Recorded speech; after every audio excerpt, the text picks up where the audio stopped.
I talked about AZ Fudd a lot, folks, and said when she got back from that knee injury, remember, it's the second ACL tear she's had in her career, that she was going to be a difference maker. UConn is plus 330. They're not going to get challenged again in the Big East until they come out of conference play in a conference tournament. I still like them at plus 330 to win a national championship. Betting above the rim, only on SportsGrid.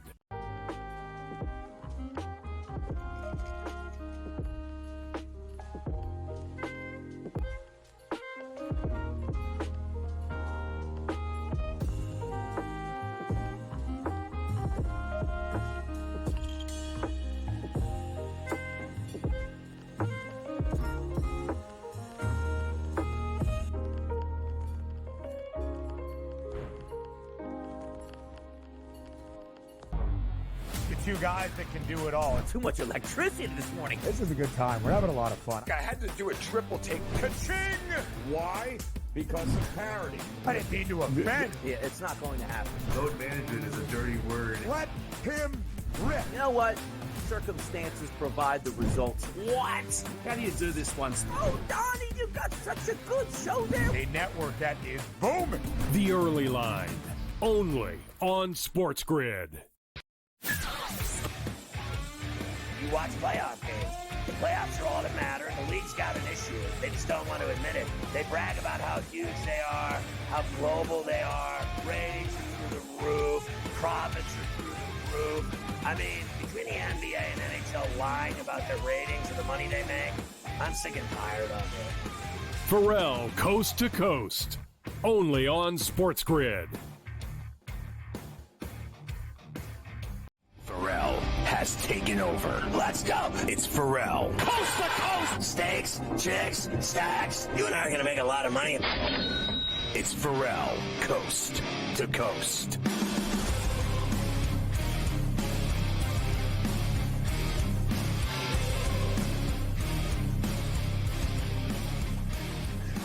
It's Ferrall on the bench, coast to coast in the biggest way possible, hanging out the bad seat, the bad apple with a bad attitude. We are live in New York City, the Big Apple. Ooh, people dressed in plastic bags, directing traffic, some kind of fashion shake-it-up should do, along with the Tutty and Tater King himself, the founder of the Aisle Seat podcast, the rights holder of the Sheet of Integrity, put it with the golf guru, Carver High this afternoon, ladies.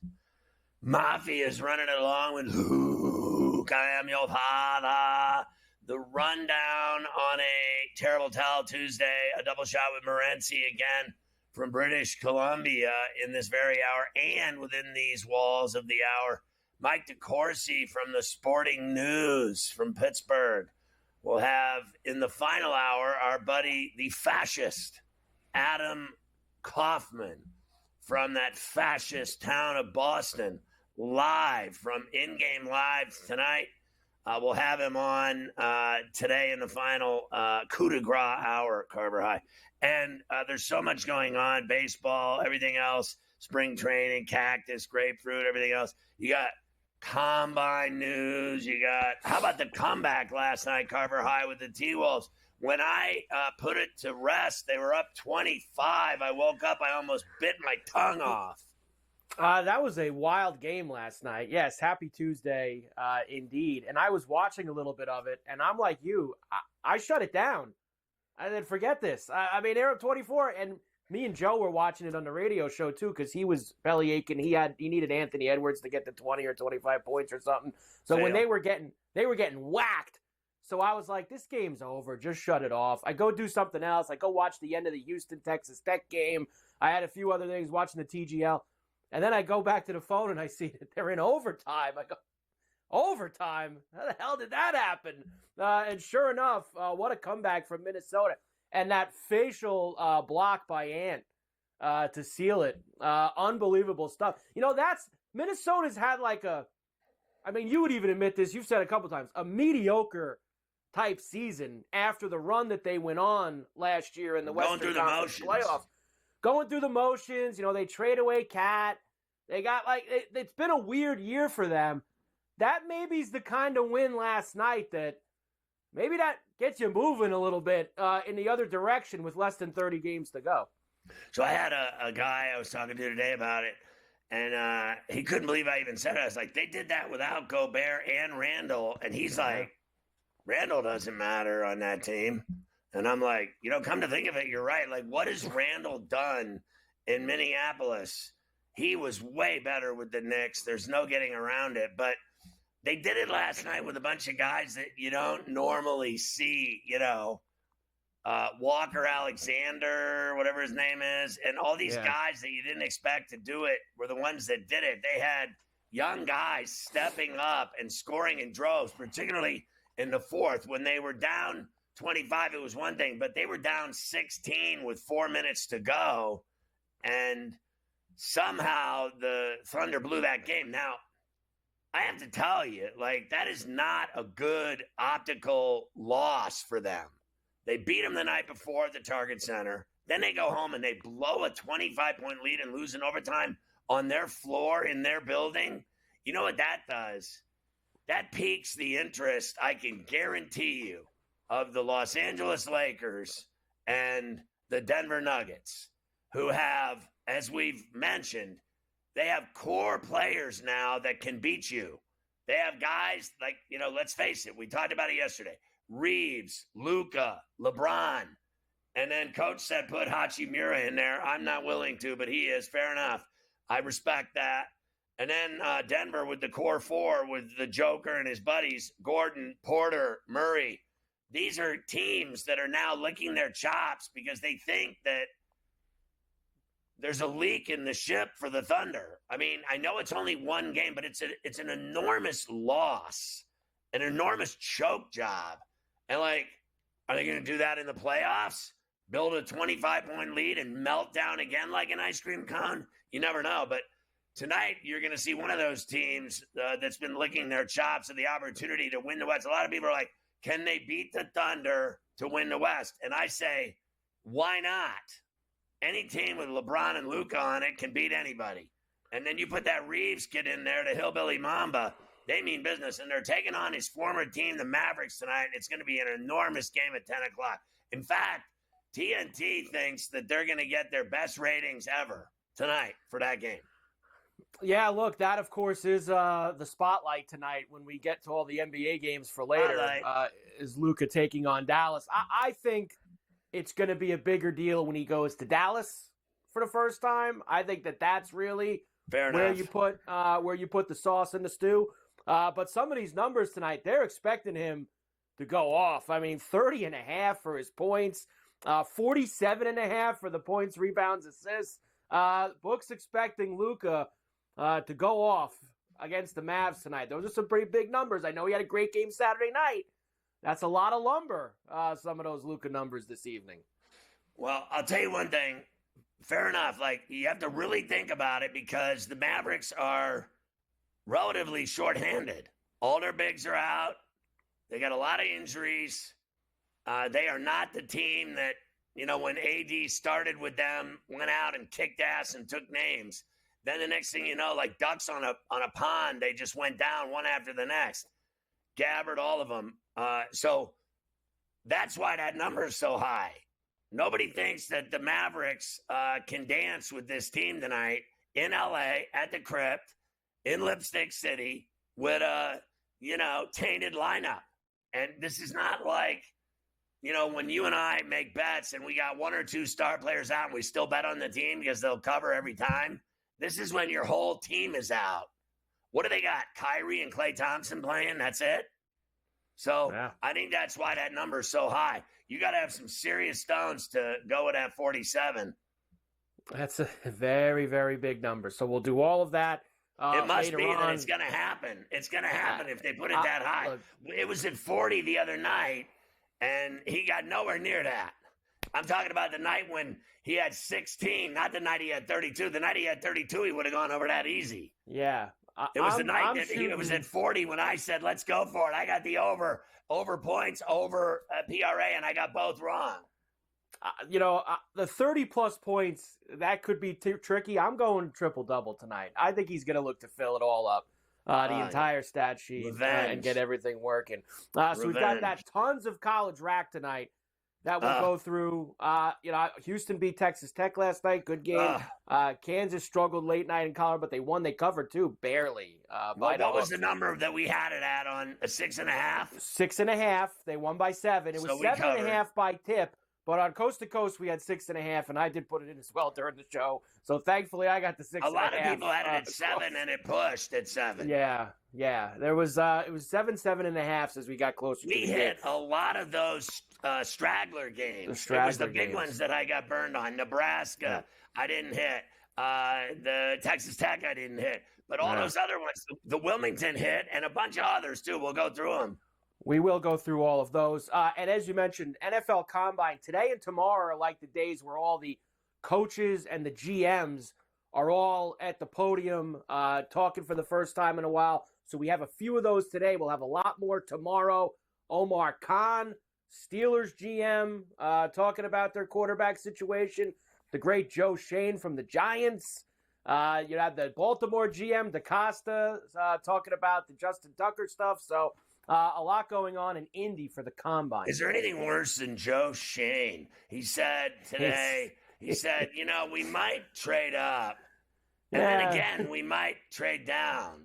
Yeah. Like, is there anything worse than the guy that comes out with that jargon nonsense? No. I mean, seriously, and my guy Shaka Khan. Yeah. I mean, honestly, make your mind up already, dude, and cut a deal with a quarterback.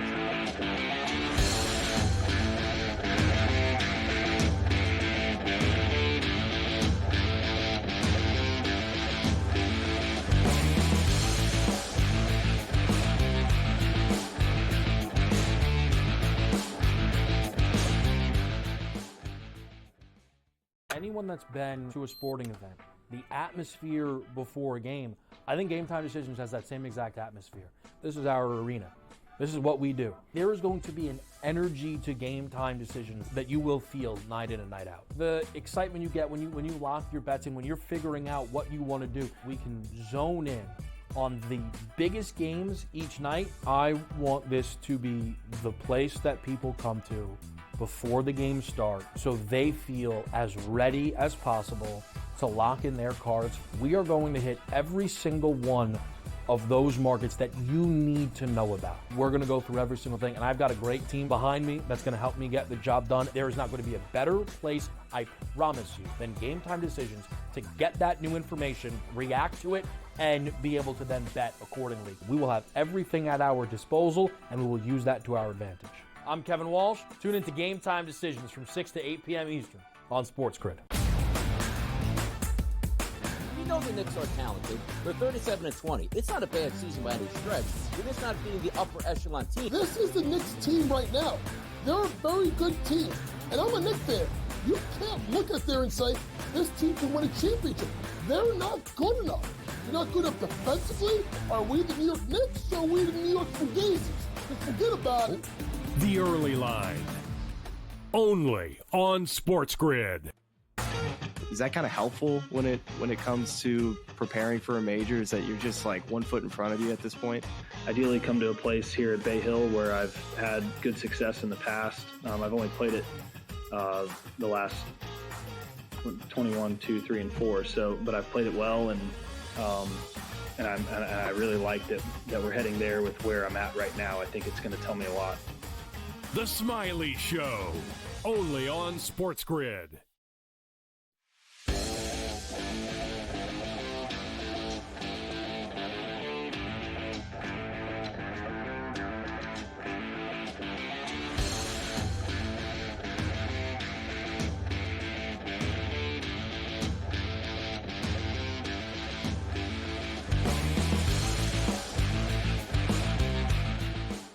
You can catch Sports Rage with Gabe Morency weeknights at 10 Eastern along our TV and radio outlets. And you can catch him on Coast to Coast every day on C2C here with us from Vancouver. So they're 13-16, the Mavs away, 22-19 conference, 7-4 division. They've split their last 10. They lost their last game. La-di-da. Davis won't be playing. Basically, they have Irving, Washington, Clay, couple other stragglers. Sounds like you like him to go off tonight, Kyrie, against the Lakers in the crypt. One thing I just don't understand, going back to the deal, okay, if you want to trade Luka Doncic, you figure, okay, he's not the guy for us for the future. We don't want him. Why trade him for Anthony Davis? That's the fireable offense. It's one thing if you would have fleeced some team for like 16 draft picks, and you could have as well. To do it the way that they did it is just absolutely insanity. But tonight, Scott, I like to always think of the opposite of what like the public is going to do. And everybody's going to, Luka tonight against his former team. Dude, like you're shopping, you're not getting value. You want to talk about a tariff. This is the most unfairly priced prop in the history of the NBA. Like, you know what I mean? You have Luka Doncic playing against his former teams. Like, you don't think the sports books are like, wow, let's jack this up right now because everybody just sentimentally is going to want to get a piece of it. Is he really going to score 32 points, bro? It's 31.5 points right now. That's a clean ride. That's like betting a college football total. It's like 92, Yeah. Like, if they score every touchdown every time they get the ball, we should get there. It's high for a reason. I get it. Nobody wants to get in front of it. I think it's too high, Scott. I'm just thinking, all right, who else is going to be the one that's fired up tonight? Like, LeBron doesn't care. LeBron's played 18 million big games or whatever. Like, what's this to LeBron tonight? What is it to anybody else really tonight, Scott, besides Kyrie Irving, right? Who becomes another game. He becomes the go-to guy on the other team. It's his team now. His prop is 26.5, Scott. A little bit more manageable. He doesn't really have to share the ball with too many people either. Listen, Klay Thompson's 13.5. Somebody's got to score for them. So I wouldn't be surprised if Thompson actually and Irving both went over their number. And I'm not saying I want to take the Mavericks plus the points, but from a prop perspective, that's what I'm looking at. I thought of the Dallas players. I was like, everyone's going to be betting on Luka. Let's look at Kyrie. And then, you know what? Klay back in L.A. here. He's had some big games in Los Angeles before. Pop a couple of threes. He can get to 14 points. Go. That's what I'm looking at, Scott. Irving over 26.5. Klay over 13.5. But I will say this, just to get a piece of the Luka train tonight. How about this? First basket of the game, right? And they tip off. So, the ball pops to him. He pops it free, right? And it's plus 400 for Luka to score the first basket of the game tonight. I think that's worth a look. 4-1, not bad. So when it came to that 9, what is it, 9.5? You're not interested in laying 9. that? Nah, you know what? I might just because I'm going to be on during the game, Scott. I put the 9. Lakers. I think the Lakers will win the game, but maybe I'll put them in a money line parlay. I'll see how I'm going to. I'll see how I'm going to approach this. I don't want to lay the points though. I wouldn't be surprised if Dallas hung around. Actually, right? What could you get on that? What could you get on that double prop with a money line? Oh, that's a good question. Here. Lakers win, and then the Kyrie Thompson. Because I agree with you, both of those hit. I think Kyrie will have 30, and I think Klay will have 14 by the half. Yeah, that Klay's got a 13.5. That's manageable. Like I said, everyone's looking at Luka.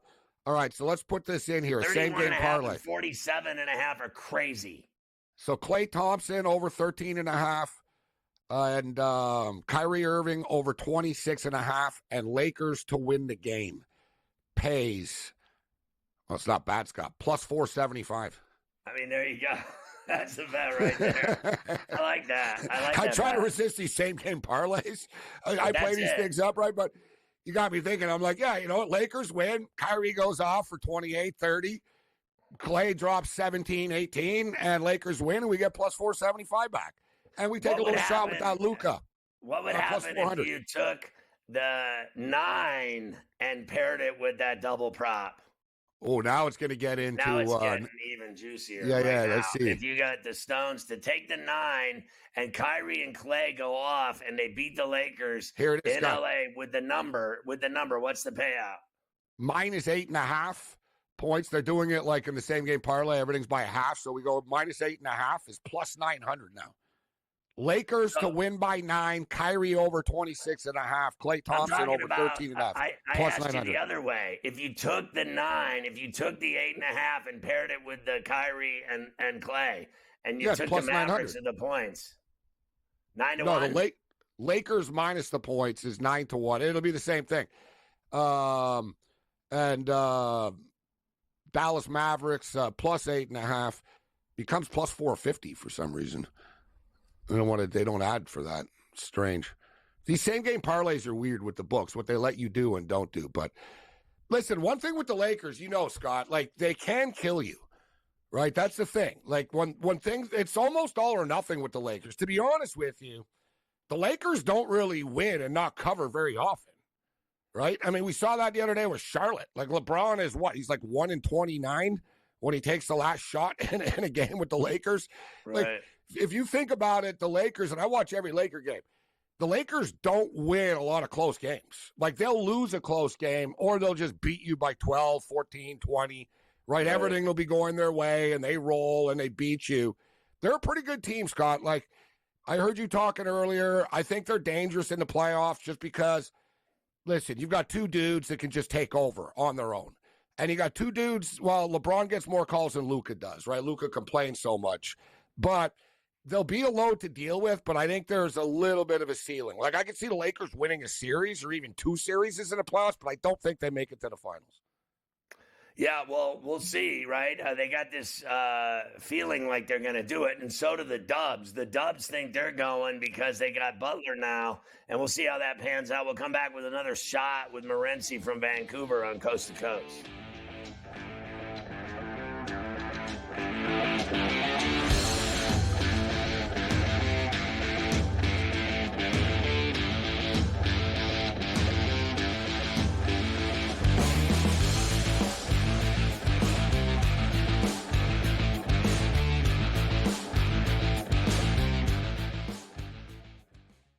Anyone that's been to a sporting event, the atmosphere before a game, I think Game Time Decisions has that same exact atmosphere. This is our arena.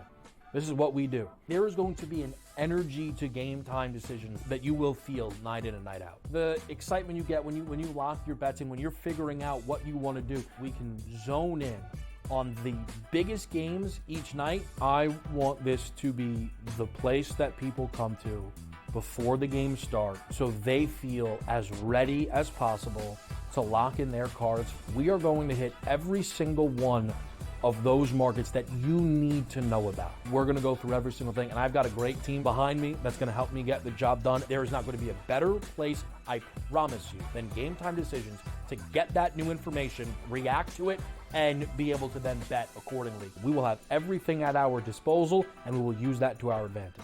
I'm Kevin Walsh. Tune into Game Time Decisions from 6 to 8 p.m. Eastern on SportsGrid.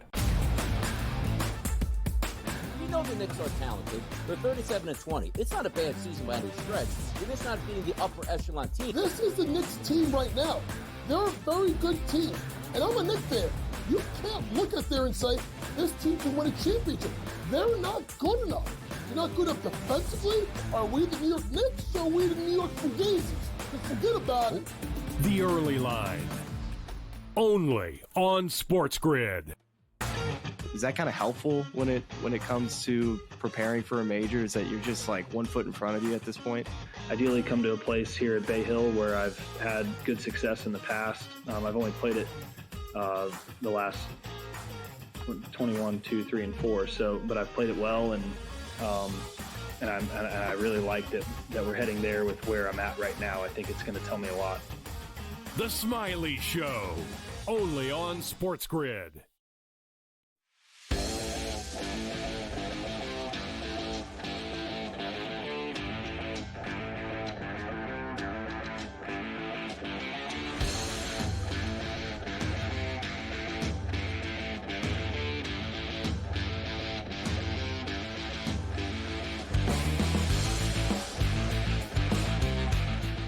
So I always like to ask Morency metal questions because we both like metal so much. And Slayer or Lamb of God?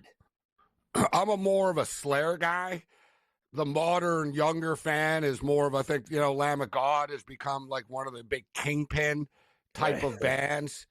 But I'm an old school Slayer guy, right? Slayer, I'm from the Slayer, Venom, Exodus sort of school. It's funny, actually. Well, it's not funny, but and that's why I wasn't here yesterday. I actually went to see a show, Collective Soul and Our Lady Peace over the weekend, and Collective Soul could really bring it. That's a nice show. Yeah, after all these years, and Collective Soul a lot heavier than people realize. Where'd you see them? In Kelowna, British Columbia, in the same arena the Kelowna Rockets play. That's where the Memorial Cup's going to be next year, actually, the Junior Hockey Championship. But I was just reading, Scott, 'cause I'm doing some homicide stuff. We're in the process of doing these demos to record. We're going to do a record and stuff. And I was just reading an interview with Gary Holt, who's one of the, all-time great sort of metal guitarists of, he was in Exodus, then he was in Slayer after, and, he's back in Exodus now, but whatever. He's just one of these legends. But it's pretty crazy. Like, all these bands are from the Bay Area, right? That's why next year the Super Bowl, that's not going to happen. But whenever the Super Bowl, they always want this local flavor. You want local flavor?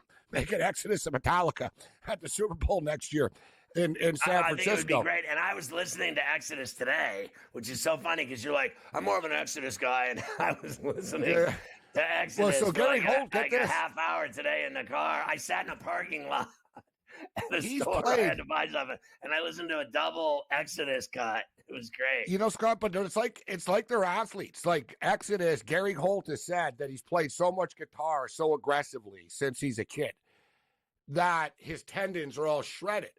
And he's from the Bay Area. And he goes, yeah, I'm buddies with the San Francisco Giants. And I got their team doctor. So, he went in. Gary Holt, imagine, he looks like this crazy metalhead walking into the training facility with the Giants. And he goes, they told me I needed Tommy John surgery. They said, your elbows and tendons are as shot as a pitcher that's pitched for 12 years in Major League Baseball. That's awful. They said, what the hell have you done? And he's like constant metal. Do you think the NFL will let Metallica play the Super Bowl next year in Santa Clara? They're two. No. They haven't had a rock band for 15 years. No. I'm going to say they don't, no. They're the best band from San Francisco ever. The thing is, they're super big. Right. So, because that's the whole thing. The NFL, they need to be really big. And listen, we're metalhead, Scott. I get it. But there's also an accessibility factor here. And you got 140 million people watching. Right. So, Everyone I get likes Metallica. Some of those songs are not evil. They're just good. Listen, all that. I like Kendrick Lamar. I like the show. I enjoyed it. But Metallica are bigger than he is, so you can't tell us that, well, they're not big enough. It's like, they're big enough. Like, maybe you don't like the genre, but they're big enough. Big enough. They're one of the greatest bands the world's ever known. The American Rolling Stones, like you said. They're arguably America's biggest band, if you really think about it. They're right up all right, there, so let me ask you this question. Earlier, we talked about the teams licking their chops, seeing the Thunder blow that lead last night. The Nuggets or the Lakers, which one has a better shot at knocking off that young punk team that's so good? Man, it's a very good question, Scott. I sort of gave up on the Nuggets a little bit, but maybe I was wrong. I think the Nuggets are one of these teams that dial it up for the playoffs. I'll tell you what, there's one team, and I was wrong. I thought it would be better for the T-Wolves, but the T-Wolves are like head cases. I don't know what their deal is, this team. Right? I mean, they're fighting with each other years ago, and then they're good, they're bad, they're good. They're all over the place, this team. But they might be getting good, Scott, at the right time. You know what I'm saying? Right. And Anthony Edwards is another guy. It's like, all right, you want to deal with this guy in the playoffs? Because he really can take it to the next level. And they have good role players. They have good players on the team. They just never gel properly. It's always like, oh, you're in my way. Like, they don't personally dislike each other. It was like Kat, Gobert, and Edwards. Someone had to go. And it wasn't that they personally disliked each other. It was like, you're all in each other's way.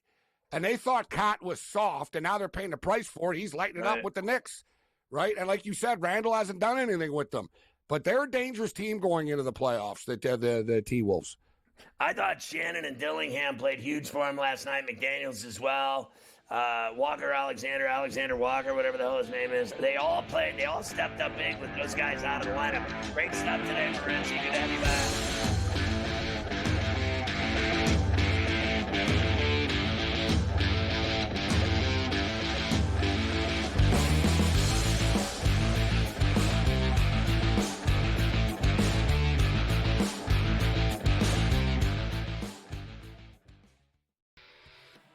Brady Tkachuk saying that if his brother did miss that overtime period against Canada like we saw him do, it must be serious out there. And of course, Brady Tkachuk, not a doctor, but you've got to wonder the status of Matthew Tkachuk and what we're going to find out. Game time for all of these teams and all these players that were, teammates. Now they're facing off against each other. Now they're back to being teammates, whatever it might be. Like, it's time to get things rolling back in the right direction. HL today, only on SportsGrid. We know the Knicks are talented. They're 37-20. It's not a bad season by any stretch. They're just not being the upper echelon team. This is the Knicks team right now. They're a very good team. And I'm a Knicks fan. You can't look at there and say, this team can win a championship. They're not good enough. You're not good enough defensively. Are we the New York Knicks or are we the New York Fugazis? Just forget about it. The Early Line, only on SportsGrid. You have Duke the 1, Houston the 2. They're the two best defensive teams in the country. I want to see them play for the right to go to the Final Four because I think that would be a kick-ass game. Duke is really great on both ends of the floor. They can score and they can defend, and that's why they win by big numbers all the time, because they're really good on both ends of the floor. I don't trust Houston's offense. Ferrall coast to coast, only on SportsGrid. The Eagles got it done. If you back them, you're celebrating. Football season may be over, but the action never stops. Are you ready for some baseball? At SportsGrid, we're always in the game. We bring you 24/7 betting insights, expert picks, and real-time analysis. Next big play is already in motion. Are you ready? It's smarter to be on SportsGrid.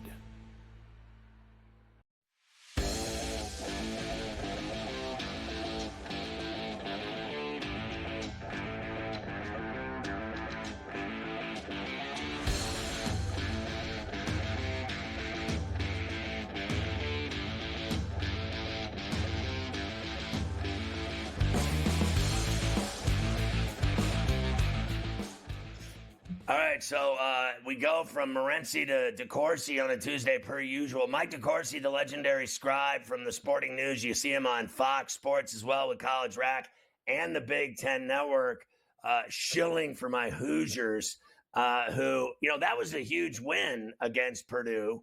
And I guess my question is this. They've got Penn State tomorrow. They got Oregon. They have Ohio State, and they have one other game in that mix.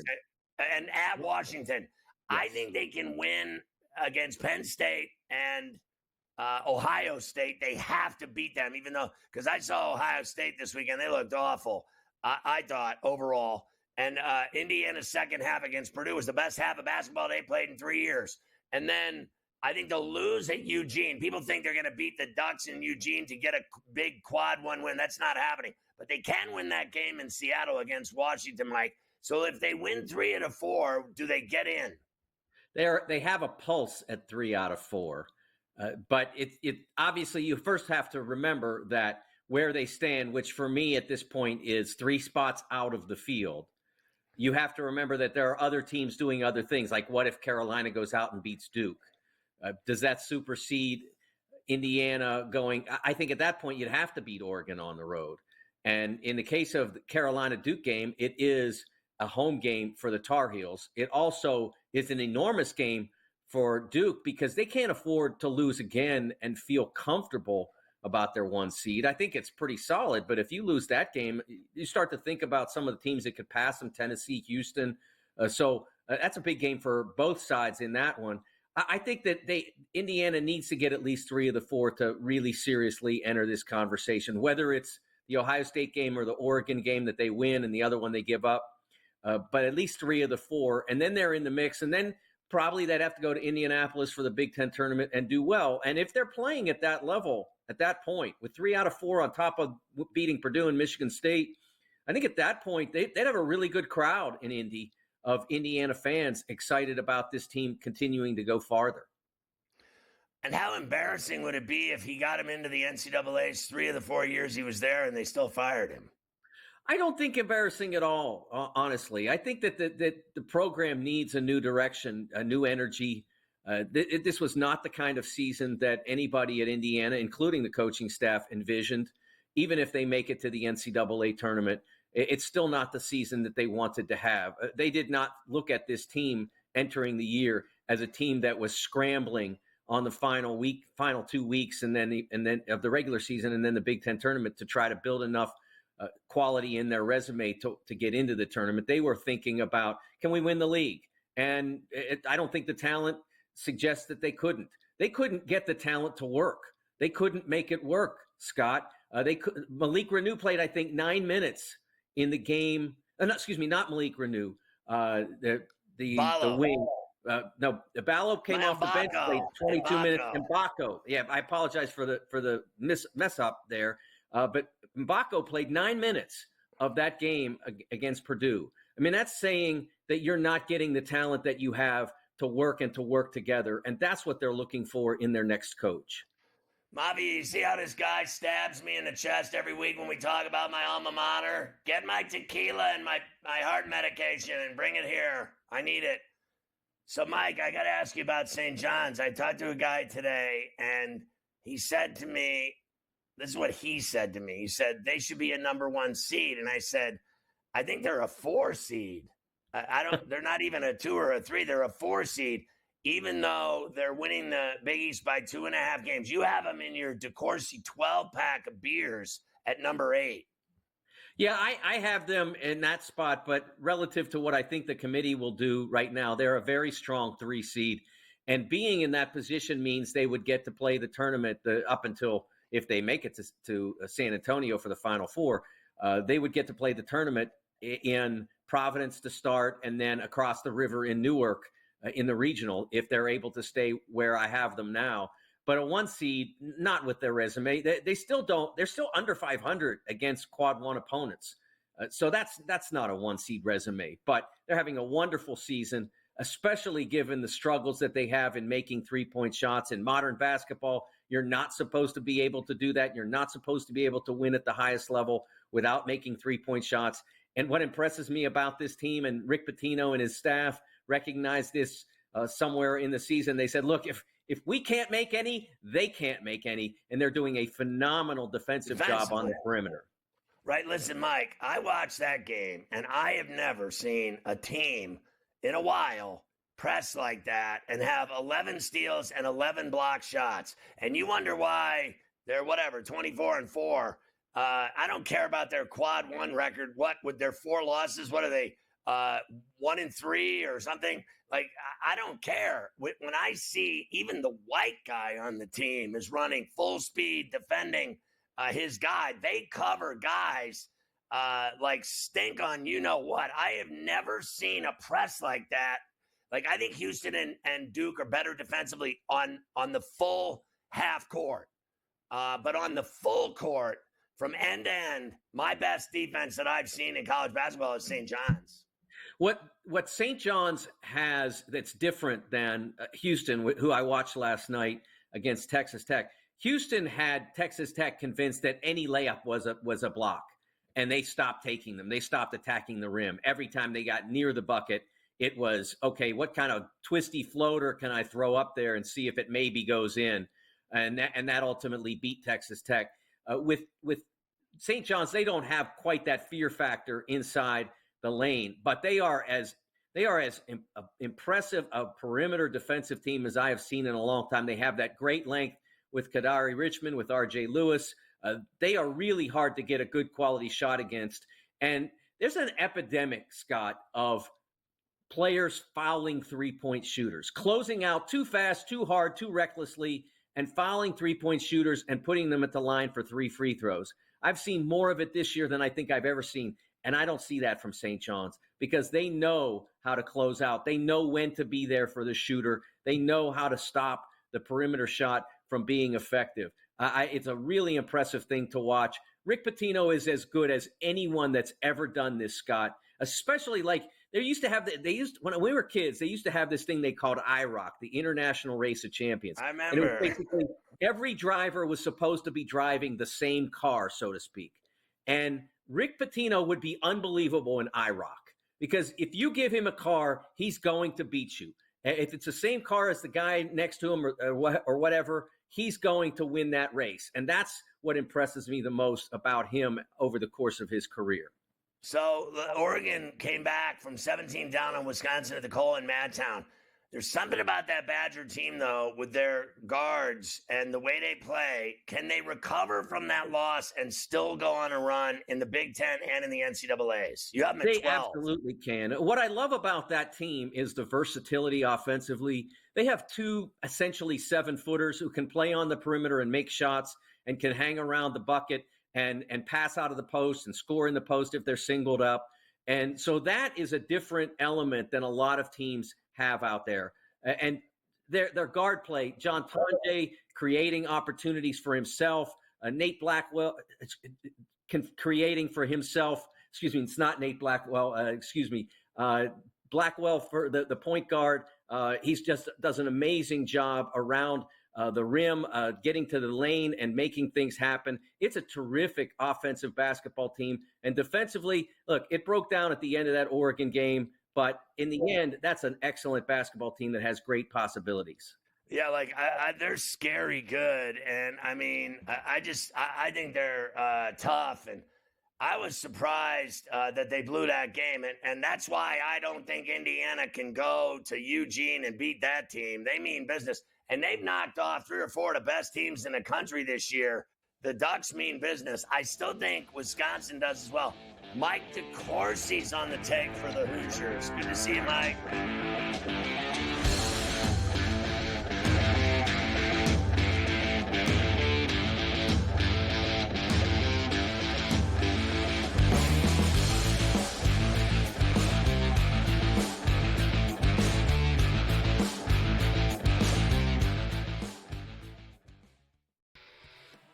Brady Tkachuk saying that if his brother did miss that overtime period against Canada like we saw him do, it must be serious out there. And of course, Brady Tkachuk, not a doctor, but you've got to wonder the status of Matthew Tkachuk and what we're going to find out. Game time for all of these teams and all these players that were, teammates. Now they're facing off against each other. Now they're back to being teammates, whatever it might be. Like, it's time to get things rolling back in the right direction.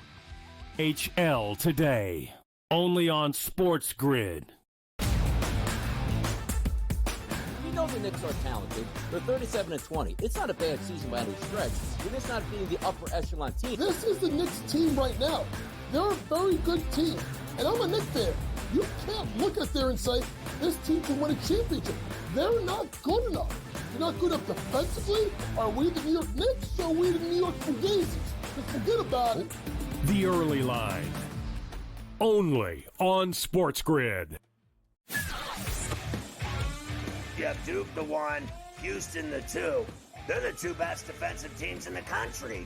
I want to see them play for the right to go to the Final Four because I think that would be a kick-ass game. Duke is really great on both ends of the floor. They can score and they can defend, and that's why they win by big numbers all the time, because they're really good on both ends of the floor. I don't trust Houston's offense. Ferrall coast to coast, only on SportsGrid. The Eagles got it done.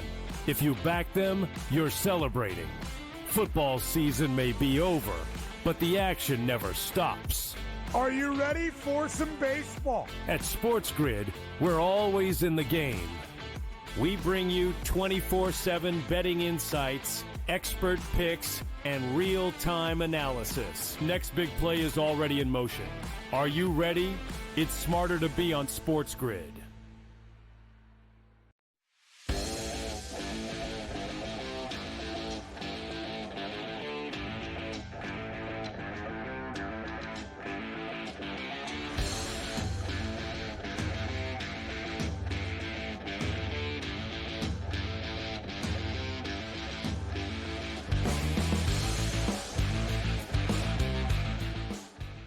Carver High is the final purveyor and sayer and judgment of all decisions that need to be made on Coast to Coast. Earlier, as you know, in the break, Mike DeCourcy was trying to sell young Gabe and Ferrall that Aerosmith was bigger than Metallica.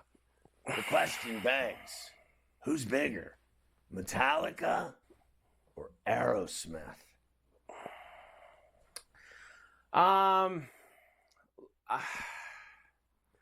think that I think I would have to lean to Metallica, and I know that there's probably some. Right. I know, but look, you see, here's the thing. I think that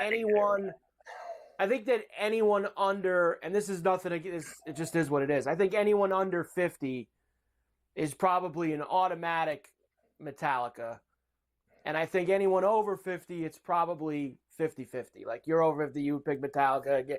Like, I think the Aerosmith really, they haven't made any music that's mattered since 30 years. Since the 90s, really. They had some massive hits in the mid 90s. Now, some would argue that Metallica also hasn't made any music that's mattered since the 90s.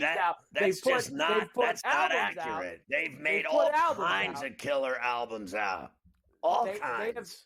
They have put out albums since then, obviously, but I don't think that any of them have reached the success or changed the way some of that genre went than the Black Album did, or even their stuff in the 80s with Master of Puppets, Ride the Lightning, and Justice for All. So they've made records not the same. I would say it's Metallica.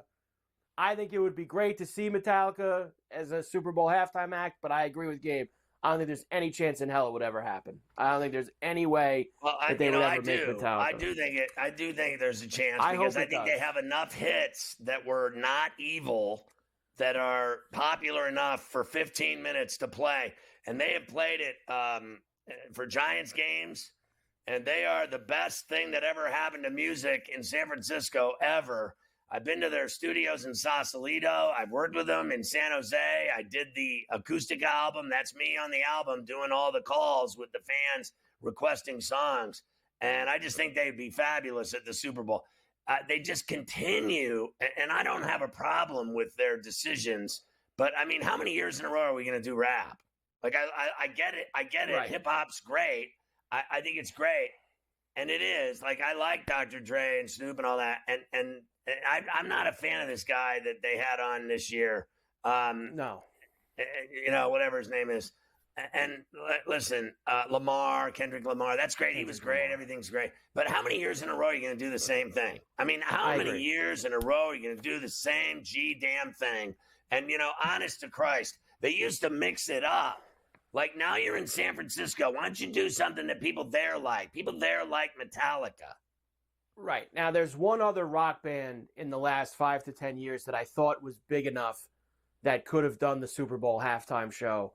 And I don't know if it would happen now because there's some other stuff that's happened with this band, and that's the Foo Fighters. I thought Foo Fighters were big enough and had enough hits. It would have been great. They could pull off. Now, obviously, the drummer Taylor Hawkins passed away. They have a new drummer. They've done some stuff with Grohl outside of the band that he's had some issues with. So I don't know if they would in the running for that, but I think they have enough big rock anthem hits over the last 25 years that they could produce a 15-minute Super Bowl halftime show. And you could even mix in the Nirvana side of things as well. I think that that's something that could be pulled off if they wanted to do it. So that's remember when they used to do like Run DMC with Aerosmith? Like, what's the problem? Yeah. Like, why can't they mix it up a little bit? There's the sameness to it has gotten so stale. I don't care what anybody says. It's very stale. All right, where are we at here? We got a lot. We're talking about the T-Wolves. We got a ton to do. Let's do a few things from last night's NBA before we get to the big slate tonight. T-Wolves beat OKC 131-128. Of course, we've talked down 24 in the fourth quarter. They stormed back to win this. I've got a little bit of them tying it in the fourth, and then the big play in overtime, FanDuel Sportsnet. Toss into McDaniels. McDaniels to the rim. Count it! And put him on the line. 25 points on the night. 3:35 to go in OT. McDaniels gives it up. Alexander Walker, free throw jumper is money. SGA, 39 points on the night. Penetrating in the lane, blocked. Edwards got it. Shannon holds it. That was awesome, that block. You got to give him credit. And he was playing on a bad calf. Yeah, playing on a bad calf. Didn't play a lot of minutes. You know, it's funny. The Timberwolves bench is the one who came back. You know, Finch left the bench in.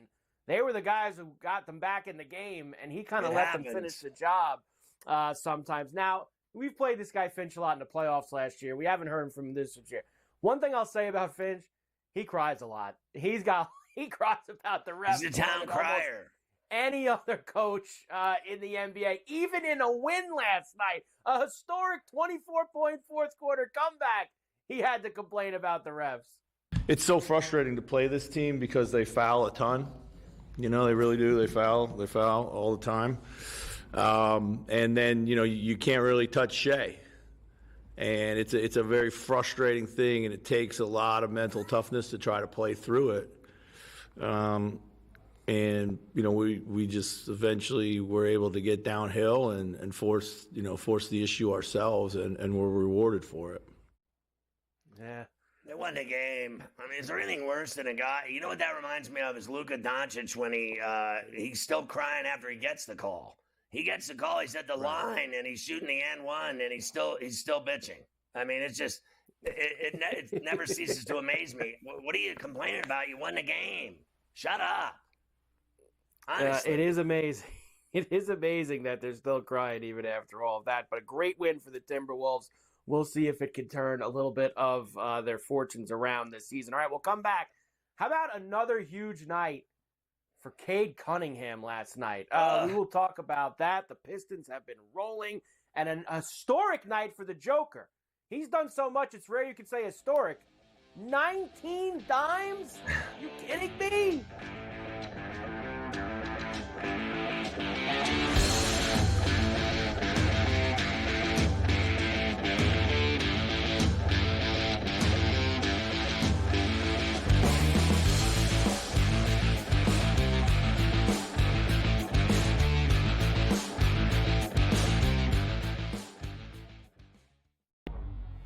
Two guys that can do it all. Too much electricity this morning. This is a good time. We're having a lot of fun. I had to do a triple take. Ka-ching! Why? Because of parity. I didn't mean to offend. Yeah, it's not going to happen. Load management is a dirty word. Let him rip. You know what? Circumstances provide the results. What? How do you do this one? Oh, Donnie, you've got such a good show there. A network that is booming. The Early Line, only on SportsGrid.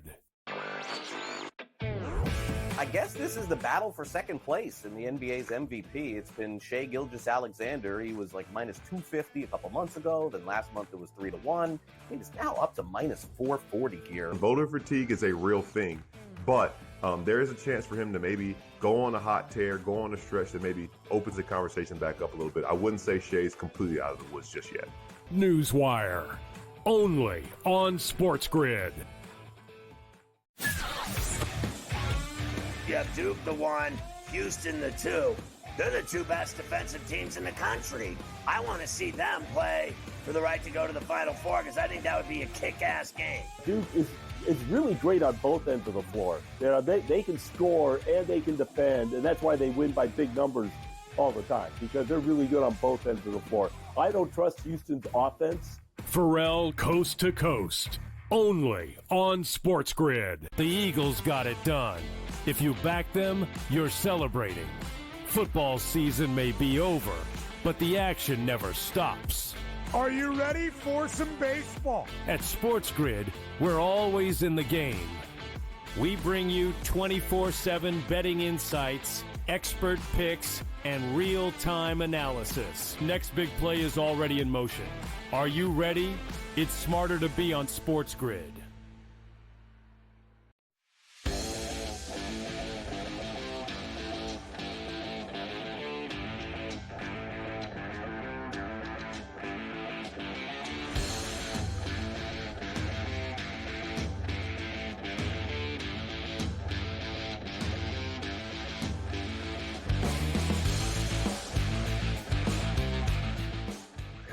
All right, yeah, those Pistons, 7 in a row. I bet on them, and they cashed for me again. I mean, it's getting ridiculous.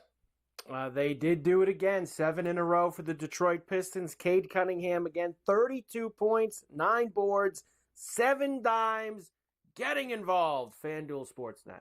Run out of the paint by Zubac. He'll put it on the floor, blow by him, flip it up, and fill it up. Yeah, Tough shot. That was Bogdanovich from three-point land tonight, George. 1 of 11. I think it's 1 Cade of 12. for 3. And that one's through. Yeah, the bogey, he's either on or he's off, but Cade Cunningham doesn't have that problem, and his brother's done with his foot surgery, but bogey's a mess out in L.A. Some nights, 1 of 11, like, there you go, getting torched. But Cunningham's unbelievable. It's every night now, and they're getting cocky. I am telling you, the way they score, if they play the Knicks it's going to be a nightmare. Because they just don't stop anybody. Well, they play no defense. Well, they're only 2 games back of the loss column of the 4 seed now. They've played so well, and the 4 seeds, that's home court in the first round. If they can get themselves up that high. So we got a little ways to go here, and if they continue to play the way they've been playing, they might not be playing the Knicks. What is it, about 6 weeks left? I mean, there's the month of March, and then about 2 weeks after that, it starts, right? Yeah, it's about 6 weeks left. Everybody's got between 25 and 27, 28 games left in the season. So they're coming down the stretch pretty hard there. So lots of time for them to maybe climb a little bit higher in those Eastern Conference standings. Here is Cade. Yes, they might be showing off a little bit on the court, with the buckets, but Cunningham does know they still have a lot of work to do, a lot of respect to earn. Just not getting ahead of ourselves, staying, with the one game at a time mindset. I think, we still feel like we have to earn the league's respect, and we do still have to earn the league's respect. So every night you have to come with it. You have to play with that grit. You have to play with that sense of urgency. And you go to the 10. And that's something I think we've gotten better and better as the seasons went on, is maintaining that sense of urgency each game or finding it within the game. And so, that's the main reason why we've been able to stay afloat. But also, Coach Big Staff, his staff, I think he's Coach of the Year, obviously. But the things that he's done, how prepared we've been, it's no reason. I'm not surprised that we won so many games. We feel more prepared than other teams. Listen, you see what I mean? Like, this guy's, he's got a laser focus, and he's got the cuts all over his arms. If you look at any great player in the league, take a look at them next time they're standing at the free throw line. They got cuts all over their arms and shoulders and forearms. It's because they get sliced like a deli going to the 10. Those are guys that go inside and take the abuse that is necessary to finish.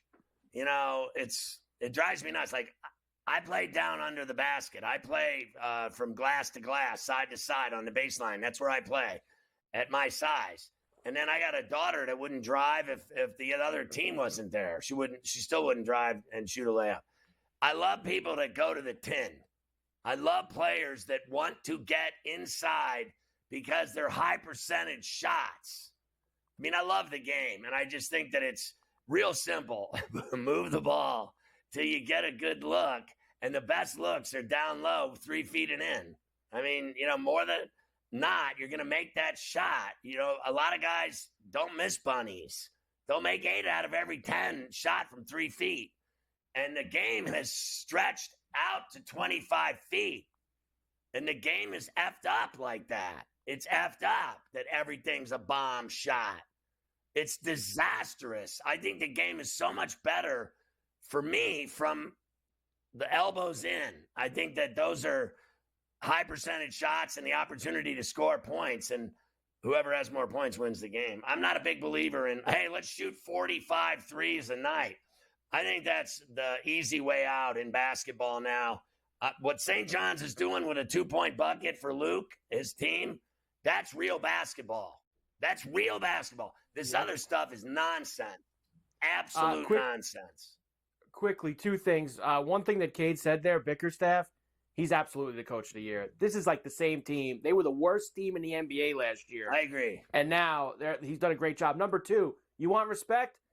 Celtics in Detroit tomorrow night. They get the Celtics in their place. Whoa. On a 7-game win streak. Whoa. That's a big game tomorrow night. Let's get involved in that game tomorrow night.